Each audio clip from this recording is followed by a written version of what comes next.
Welcome to the Curious Advantage podcast, an exploration of the idea of curiosity and its increasing importance for thriving in the digital age. From the authors of The Curious Advantage. Hello, and welcome to this episode of the Curious Advantage podcast. My name is Simon Brown. I'm one of the co-authors of the book The Curious Advantage, and today I'm here with my co-author, Paul Ashcroft. Hi there. And unfortunately, Garrett can't be with us today, but we are delighted to be joined by Jamais Cascio, distinguished futurist. Hi, Jamais. Hello. A warm welcome to the Curious Advantage podcast. So, to kick us off today, Jamais, you've had an extraordinary career exploring foresight, ethics, and scenario planning.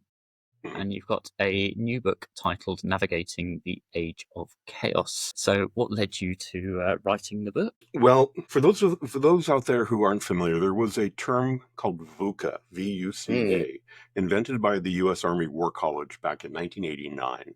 VUCA stood for volatile, uncertain, complex, and ambiguous. And it was used as a way of describing the world at the end of the Cold War.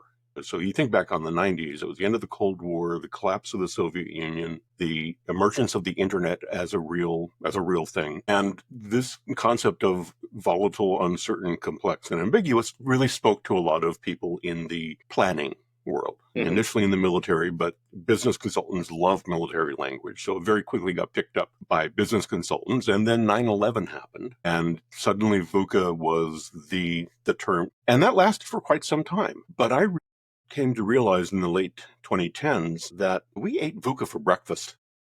VUCA had become so commonplace that we were swimming in it. And it really didn't describe much. And so I started thinking in the work that I was doing about what I had been seeing. Now, I've been working as a futurist for, at this point, almost 30 years.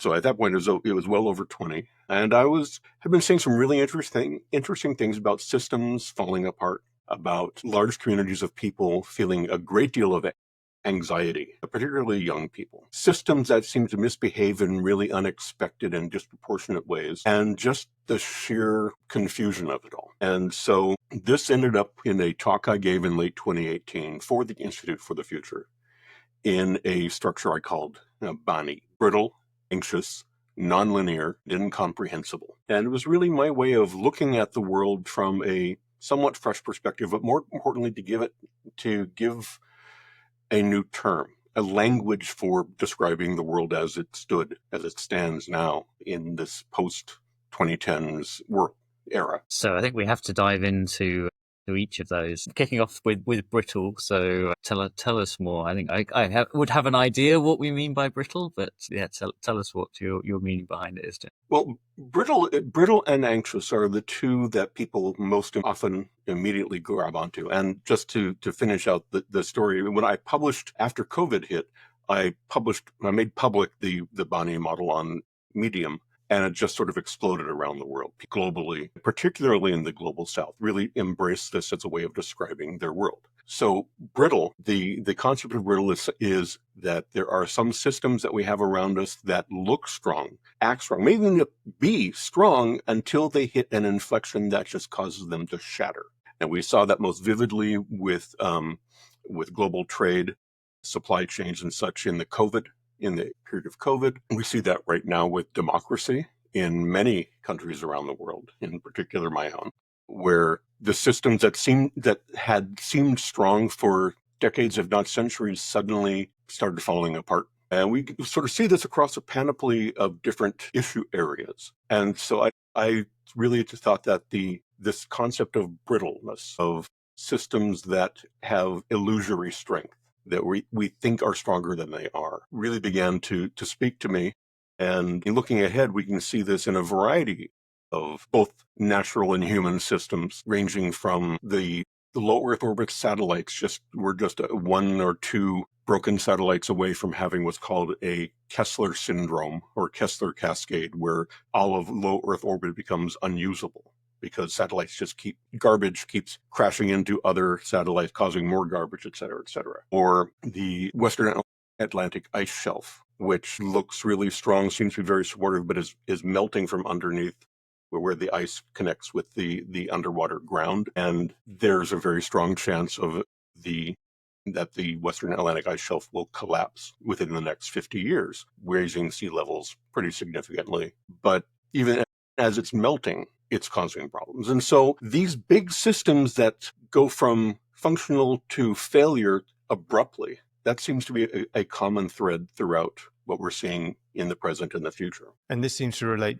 to physical systems, people, human systems, environmental systems. You're seeing this across the kind of this characteristic of being brittle. You see this across all those different domains.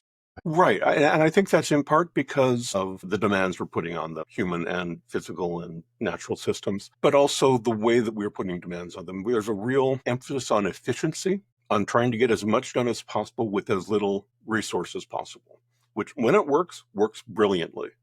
Creates all sorts of wealth, et cetera. But when it fails spectacularly. And so what we're seeing is this shift from high efficiency to high failure happening. Overstretched by the sounds of it. Right? Everything's stretched, right.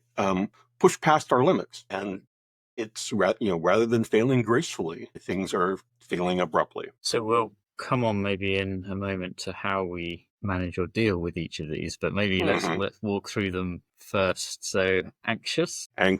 Yeah, that's a fun one. That's in many ways, anxious is the engine of BANI because all of the other characteristics really increase our feelings of anxiety. Anxious is an umbrella term for all these feelings of fear and confusion and anger and sadness that so many of us feel around the world. This feeling of being unable to make necessary changes, that it's too late to do the things we needed to do, we missed our chance, to feelings that we are overwhelmed. And unfortunately, so much of our modern media systems are built to enhance that anxiety because for good neurological and evolutionary reasons, the human brain responds most swiftly and most definitively to situations that cause fear and anger. And as I say at one point in the book, it's much more important to be hyper aware of the potential for a saber-toothed tiger around the corner than it is to pay attention to the laughter of children. Even though the laughter of children makes us feel a lot better, the tiger is what we need to worry about. And so we have developed economic and technological systems that really trigger these feelings of anxiety because that makes us click, that makes us act and react. And so we have built out this system, a global system that tends to make us feel worse and worse because that generates the most near-term profit. It is a real scary situation when we realize just how globally endemic depression, sadness, misery, despair has become. Suicide rates are up all over the world. The feelings of helplessness are quite profound for populations, frankly, for every group that I've spoken to, from Brazil to Sri Lanka to Austria. These feelings are universal and appear to be enhanced by the systems that we have created for control, power, and profit. Hoping you'll give us a positive reaction in a moment to it, but let's finish going through them. So, we're only halfway through the bad part. Non-linear. So let's. Now, nonlinear is a mathematics term, but really, I'm using it here in a more metaphorical way to talk about disproportionality and hysteresis. Now, most people know what disproportionality is, but hysteresis is a term that refers to a lag between cause and effect. So you make something happen, or you do something, and the result doesn't become visible for quite some time. This actually came out of I've been writing about climate disruption, climate change, the climate emergency for decades, and the various ways in which it manifests in a surprising manner. It turns out that there is a lag, hysteresis, between changes to greenhouse gas levels in the atmosphere and changes to temperature and precipitation. So if we were to suddenly put a whole bunch more greenhouse gas into the atmosphere, we wouldn't really see the resulting increase in temperatures and changes in rainfall for another 5, 10, maybe even 20 years. The same thing applies to the reduction of greenhouse gas emissions, or even the pulling. If we somehow manage to pull some greenhouse gas out of the atmosphere, we won't see benefits from that for another 5, 10, 20 years. So began to think about the politics of this kind of situation. And, in a lot of the work that I do, it's really about cross-disciplinary, crossing the streams, as it were, and looking not just at the geophysics of what's happening with the climate, but also the politics of what's happening, the economics. And so you think for a minute about what would need to be done globally to get people to cut their carbon emissions dramatically. And that means things like not driving as much or at all, not taking air travel, probably not eating ranched meat of any kind. You just sort of go down the list of lifestyle changes that are maybe difficult because they're often very culturally embedded, but would have a big impact on how much greenhouse gas we put into the atmosphere. Imagine getting people all over the world to make these kinds of dramatic changes to their life and nothing gets better. In fact, things continue to get worse. And it's that feeling of that lag has a real social and political impact. So thinking in terms about disproportionality, we also look at disproportionality of wealth and power and the ability for very small changes by a very small number of people to have enormous global effects. Elon Musk is kind of the canonical example of this, but there are so many more examples around the world of a very small cabal, very small number of people who have enormous power. Enormous in a way that a lot of people don't recognize. There is a kind of scale blindness that happens when people start thinking about big numbers. Some really interesting research about, in the United States, but also undoubtedly there have been global parallels to this, of asking people what they think would be the ideal ratio of CEO pay to new hire pay. And they say it's something like 7-1. What do you think it is? Well, it's probably closer to like 35 or 50-1. The reality is like 400-1. And the same thing applies to people who think about the millions or billions of dollars. After a certain point, rich is rich. And whether you're talking about a 35-1 ratio or a 300-1 ratio, it still feels the same. And so we don't have a good sense of the proportion of power and wealth that's been concentrated. And I'm looking at this not in a political sense of trying to argue for a particular ideology. I'm looking at this really as a way of understanding how systems work and how systems fail. And Jamais, right now please. The three that the brittle, anxious, nonlinear, they seem to also compound each other or reinforce each other. Yes, those indeed. examples you talked through there, made me more anxious. And I know you're referring to a system that is brittle, right? I mean, is that the same? Is that true? And is that the same for Incomprehensible as well? Your fourth in the concept. I believe so, and that it is true that these compound each other, and that's actually something that I describe fairly clearly throughout the book. That these are not separate silos; these are all interwoven, and changes to one can cause changes to the others. Incomprehensible in many ways just sort of sums up everything, because incomprehensible doesn't mean we don't know how something works. It means we don't know why it's doing this. Why is this change happening? And so I go down the list of different ways. In the book, I go down the list of different ways that we find the world incomprehensible, whether it's talking about the unthinkability of global thermonuclear war, which is actually more plausible than ever before. The insanity of people the insanity is the wrong word, but the people who do not believe that vaccines work, and that kind of absurdity is what I was going for there. The absurdity of people who have these truly bizarre thoughts about the world that have turned into serious identity and political power. Confusion and confabulation arising from the use of artificial intelligence, large language model artificial intelligence. We need to make sure we distinguish that that's a particular type of AI that's out there that's having these issues around, lying to you with extreme confidence.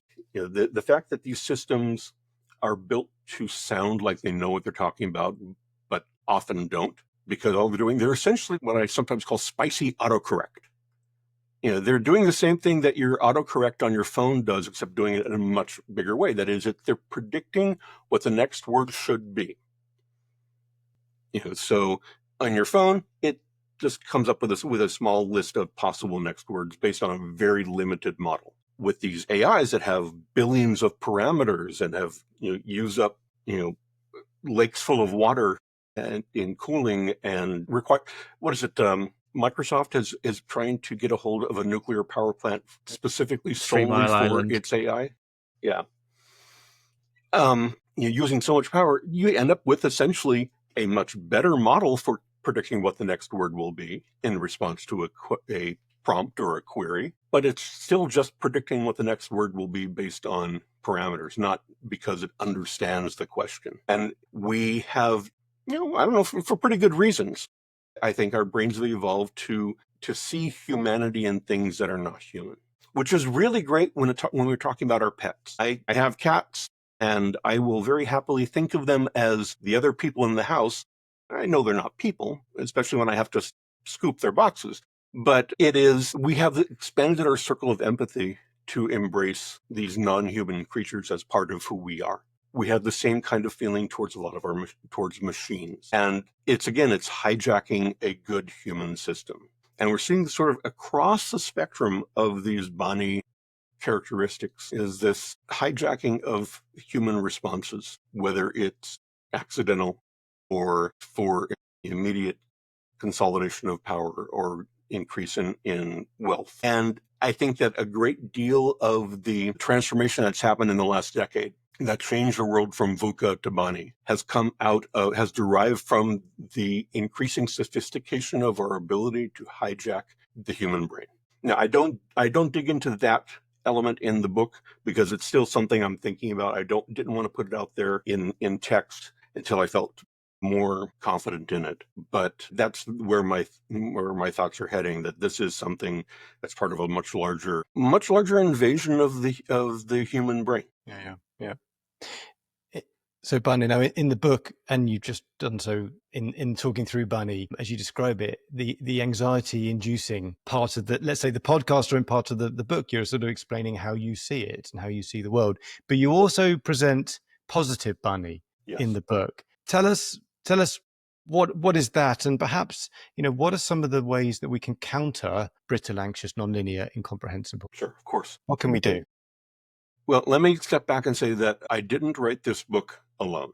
I have as a co-author Bob Johansen, who's president emeritus from the Institute for the Future, and Angela Williams, who's the CEO of United Way Worldwide. And so Bob and I worked closely together to come up with a positive BANI. He had actually worked with VUCA for decades, and he had come up with something he called VUCA Prime about 15, 20 years ago that was a positive spin on the VUCA. So vision, understanding, clarity, and I always forget what the A is, something along acceptance or something like that. But it's a positive VUCA, and he really wanted to see if we could come up with a positive BANI. And I already had in mind some ways of responding to the BANI world, resilience and empathy and other things that, while they were useful ways of characterizing it, didn't fit the BANI model. So to fit the BANI, what we came up with was bendable, attentive, neuroflexible, and interconnected.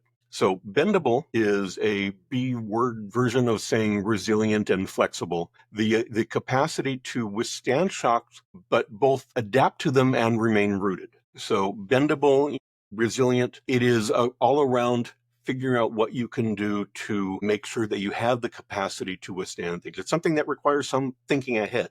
So building up your extra resources, making sure you have an emergency kit. It can be something as simple as that. It can be something as broad as making sure that you have multiple layers of redundancy. One example that people may be very familiar with is of a brittle system that could have been resilient was the CrowdStrike computer collapse from 2024, where an attempt to do an upgrade to the software on these servers, that effort failed. And it turns out that those 8 million or so servers around the world were in use by tens of millions more other computers and other organizations to get things done, like the National Health Service used systems that worked on using CrowdStrike. A whole bunch of American Airlines, a variety of airlines used CrowdStrike. And it was a massive failure around the world that happened because they didn't have a backup plan in case the update failed. They had no way of backing out of the update They had no way of recovering and shifting to a different machine. And that can apply everything from the company that made the software all the way up through the companies using the servers to the companies reusing the companies using the servers. It's basically, they all became so dependent upon this one thread that they didn't have to be dependent upon if they were willing to invest the time and resources into having backup plans, emergency plans. And we've seen this a couple of times in very recent, 3 times top of my mind. One, Heathrow Airport, I don't know if you saw, globally went down due to a problem with the power plant. Spain famously lost power for, I think, something like 24 hours. Still TBC exactly why, but presume not enough resilience in the system. And we're seeing this for global supply chains as global organizations are trying to figure out, a new environment dealing with tariffs and so on. How bendable are their supply chains? Right. Exactly. And the thing is, we saw with COVID just how brittle those supply chains can be. And yet it's as if so many of these organizations didn't learn that lesson. And is this back to the efficiency piece you were saying earlier? So you're saying that we're striving to take cost out, take redundancy out, I guess, at every point, and that creates that brittleness that then one thing can throw the whole system into a major issue. Exactly. Actually, one interesting example of resilience and what it might look like. In California, there has every organization, every citizen of the state, it's drilled into their heads that we're going to have a big earthquake real soon. There's going to be the big one, whether in Los Angeles or the San Francisco area, and it's going to happen sometime in the next decade or 3. Be ready for a big earthquake. So a lot of organizations came up with plans around earthquakes, how to deal with the local bridges or transit systems collapsing, how to deal with your employees still wanting to work but being able to reach the office.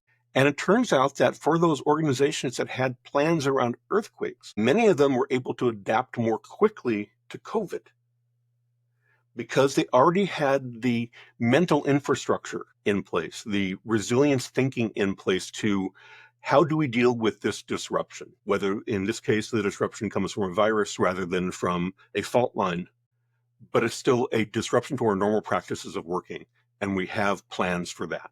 And so one thing that's really important around resilience is something that's called economies of scope. So most of us are familiar with the term economies of scale, which says, the bigger the system, the bigger the structure, the more it can handle, even disproportionate to their size. So you can handle even more than you thought you could. That's great. Economies of scope say that you want to design something so that it can do more, can it be applied to more situations than it is initially designed for.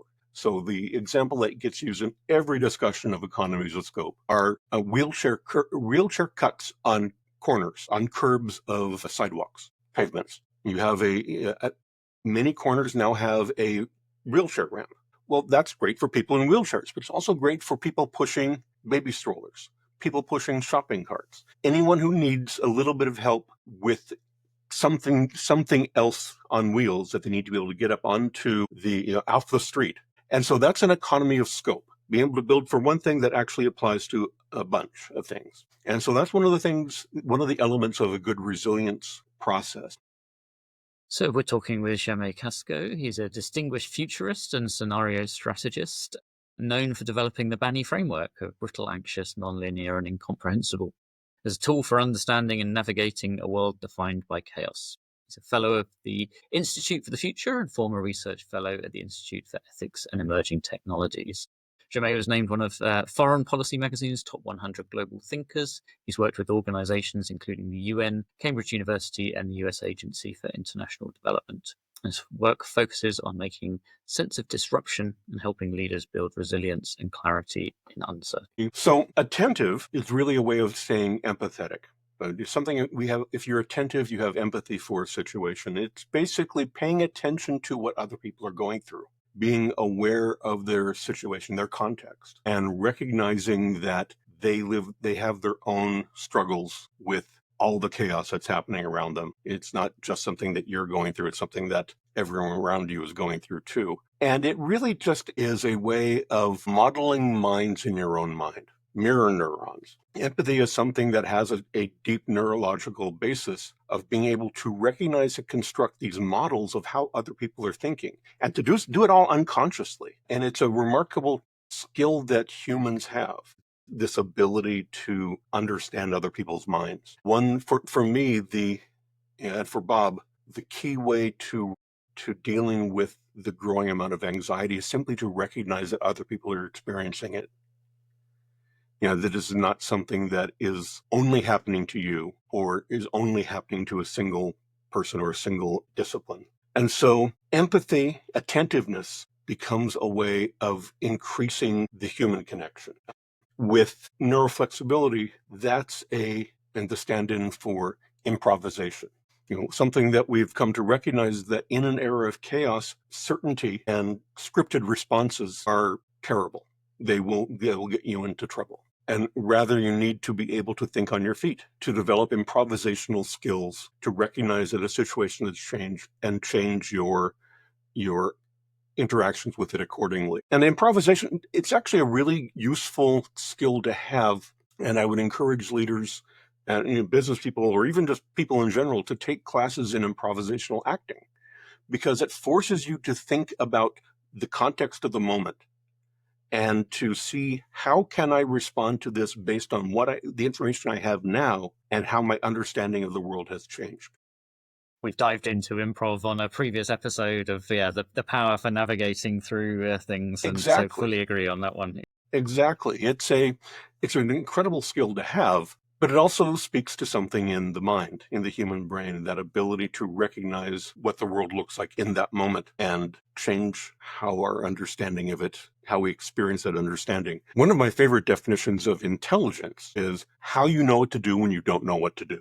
That is, our ability to figure out in the moment how to respond based on limited information. And one of the elements of an age of chaos, of this BANI world we're in, is we have very limited information. We often have limited or incorrect information about what's happening around us. And so developing the skills to be able to make tentative plans, but also be able to reshape those plans on the fly, that's a good way of being able to respond to an increasingly nonlinear environment.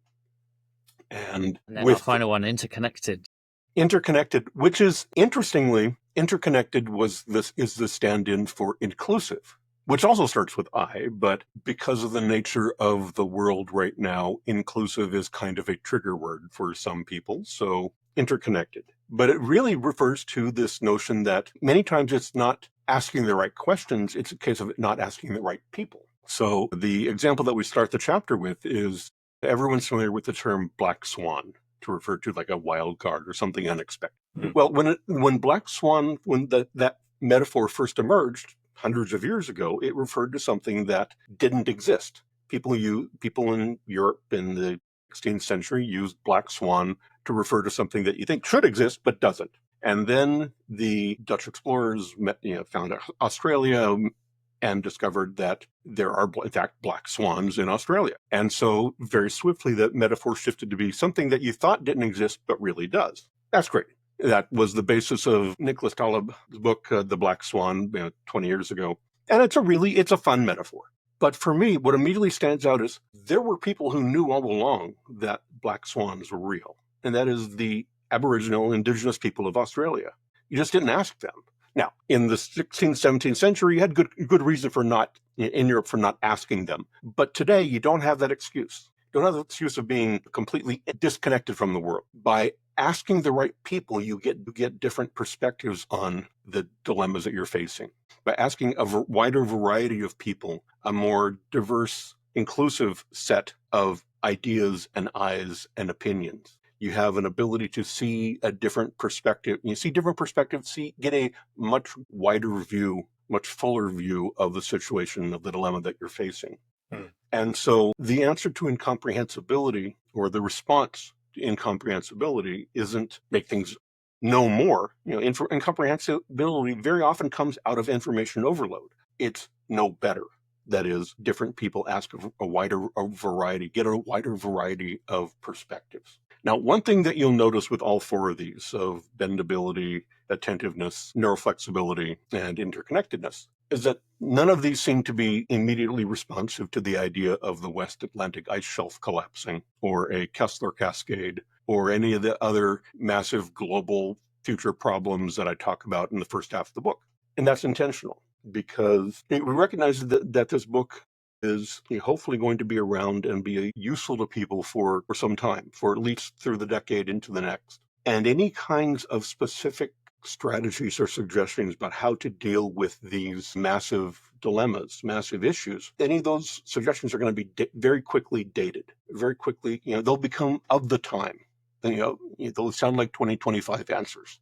More importantly, we recognize that our ability to respond to these situations is very much an intimate, personal, individual thing, that we need to build that strength. And so the focus in the positive BANI sections of the book is all about building up our own internal capacities to cope, capacities to be effective and thoughtful, and still be empathetic, still be flexible in this world of chaos. I think it's one of my favorite things about the model, if I may say, is that the level of sort of actually is about individual ownership and individual agency to try to affect some change in the world. You list, maybe you could give us some, but you list some really good examples of things individuals can do and pay attention to, to try and bring about a positive BANI, right? Maybe share some of those.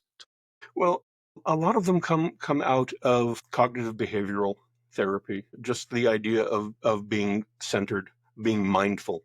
Mindfulness comes up across all four of these chapters, of this recognizing the situation you're in, contextualizing it, being willing to talk about it. Bob was the primary author on those four chapters, and he was really insistent that each of the four chapters includes personal stories from individuals from around the world.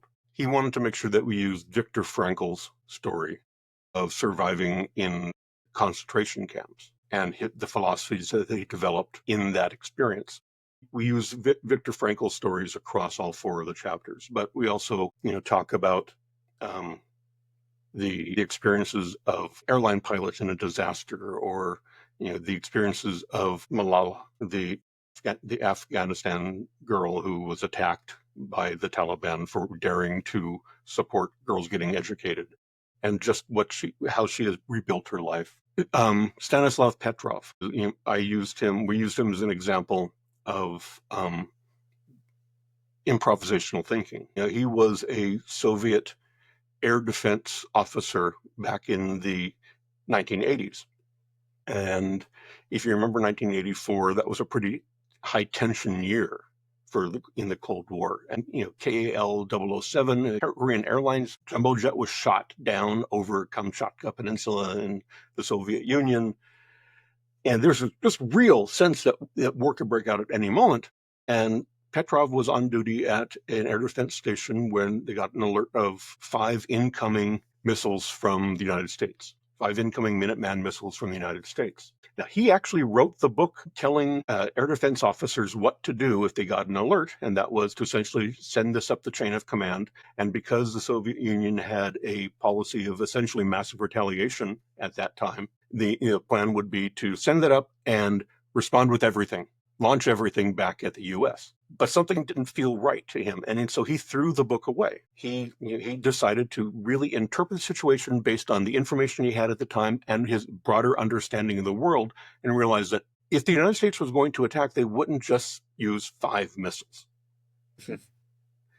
And they had recently put up a new satellite monitoring system feeding data into this, and he didn't really trust it. And so he decided not to send the alert up the chain of command. And of course, it turned out that it was the satellites mistaking reflection of the sun off clouds, as seemed to happen quite frequently. His improvisation quite literally saved the world. But because he didn't fill out the forms properly the next day, he was actually given a non-honorable discharge from the military and lived the rest of his life off in Siberia. But it's that situation of needing to be able to recognize the context and make your response happen. Use the understanding of the world in that moment, and the understanding of the people around you, and the understanding of its history, and just where we're going to be able to make better decisions. The one thing that we really try to emphasize in particular in the second half of the book is that what we are facing in a BANI environment, what we're facing in this age of chaos, is not a collection of problems that have solutions or that could have solutions. Quite often they are, in fact, dilemmas that we can only respond to. Sometimes dilemmas have no good answer. Sometimes you have to choose between bad answers. And we're seeing a lot of that. The climate crisis is just one example of what that can look like, of even the best responses cause pain. And just think for a moment about what happens in a world where we have eliminated fossil fuels. Well, that sounds great, but it means that you have economies collapse. Some countries have their economies entirely based on the export of oil, and suddenly that income goes away. What happens to those nations? What happens to those people? There is a philosophy in Silicon Valley that reportedly started from Mark Zuckerberg at Facebook as move fast and break things. That's the entrepreneur's goal, is to move fast and break things. And that kind of forgets that very often things and people are connected.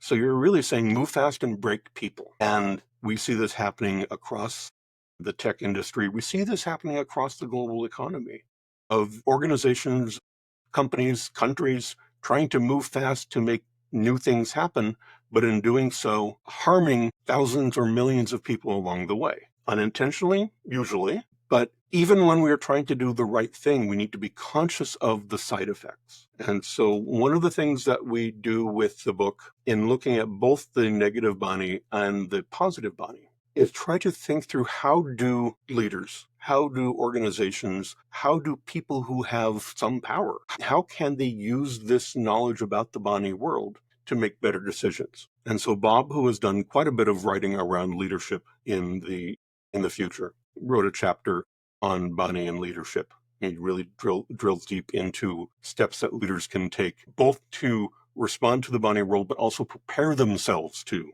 respond to the BANI world. We've in fact had Bob on taking us through that. So that's exactly maybe a nice link to that episode. I think we are coming up to time, so maybe if there's one thing, Jamais, as a looking hopefully to the future, that's a word of hope, what would be the one thing to close out on for our listeners? The future is uncertain, and yet we must act. That's sort of the underlying philosophy of this book, that we don't know what's going to happen next. We can make good guesses. We can make good evaluations of possibilities. But even without knowing what's going to happen next, we have to act now. And our best approach to acting in this world is to work in ways that are resilient and empathetic and improvisational and connected. The ability to change the world for the better is in our hands. We know what to do. We just need to decide to do it. Thank you, Jamais. It's been a great conversation.